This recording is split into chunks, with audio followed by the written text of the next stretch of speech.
Hi, I'm Bethany Wallace, Content Manager for College Recruiter. At College Recruiter, we believe every student and recent grad deserves a great career. We create a quality candidate and recruiter experience. Our interactive media solutions connect students and grads to great careers. I'm here today with Stephen Rothberg, the president and founder of College Recruiter. Thanks for joining me, Stephen. My pleasure, Bethany. Thank you. And we're going to be talking about Stephen's selection as a presenter at the SHRM Talent Management and Exposition on April 18th. Stephen, your presentation is about using metrics in college recruiting. And before talent acquisition leaders can begin using metrics, they have to define measurable objectives. So what are some examples of measurable objectives in college recruiting?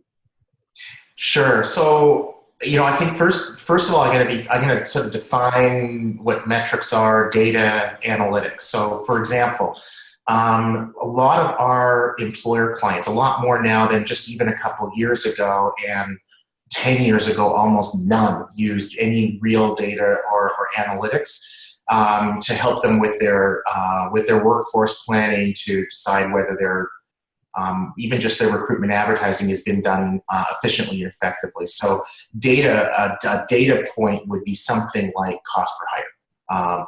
Our average cost per hire is $1,500. That's data. It's just a number. That, without any real context, is better than nothing. But if you really want to have some analysis, analytics, then you would say something like our cost per hire is $1,500, which is a little bit less than half of what NACE, the National Association of Colleges and Employers, reports to be the average cost per hire of a student when you do that hiring through on-campus recruiting. So that's taking kind of that data, moving over into the world of analytics, and then that can actually help you make your decisions. So if your cost per hire is really low, then you probably have a pretty efficient recruiting operation. You're hiring enough people at a low enough cost, and perhaps your attention needs to be elsewhere. On the other hand, if your cost per hire is $10,000 and organizations that are similar to you are hiring at, say, $5,000, then you probably have a bit of an issue. One of the reasons I'm excited about the presentation at SHRM Talent Management is it is like one of the premier conferences for talent acquisition professionals. Not only in the US, but globally. The audience definitely skews to Americans, but you see a lot from outside of the US as well. And everybody that's there is really trying to become even better, personally, professionally, their organization in how they hire.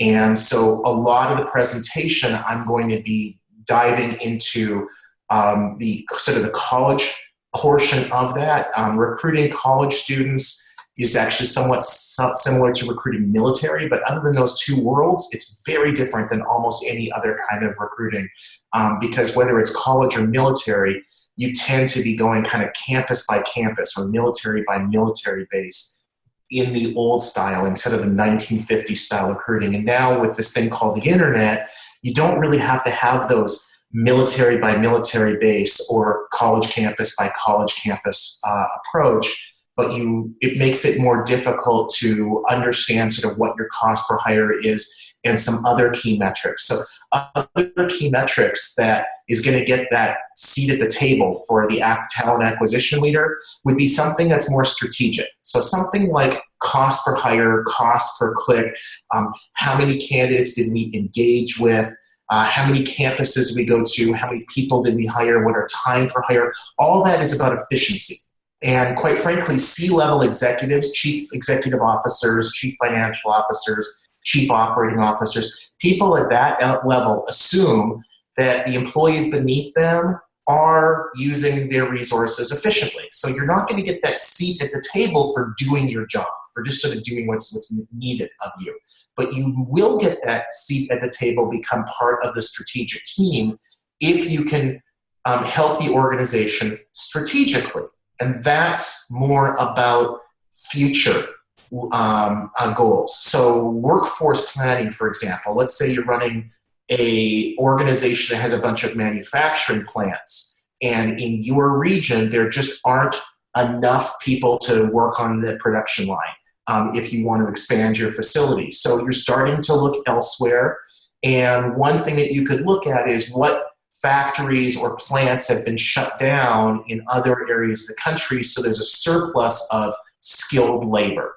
That kind of workforce planning, if you can bring that to the attention of your CEO, CFO, et cetera, that makes you a strategic thinker, contributing to the strategic discussion, and that's going to help you in HR talent acquisition get a seat at the table. So hopefully the presentation's good, and hopefully the attendees will get a few good things out of it. Okay, thanks, Stephen. For more information about the SHRM Talent Management Conference and Exposition on April 18th, you can visit collegerecruiter.com to read the blog article, and you can also follow us on Facebook, YouTube, LinkedIn, and Twitter.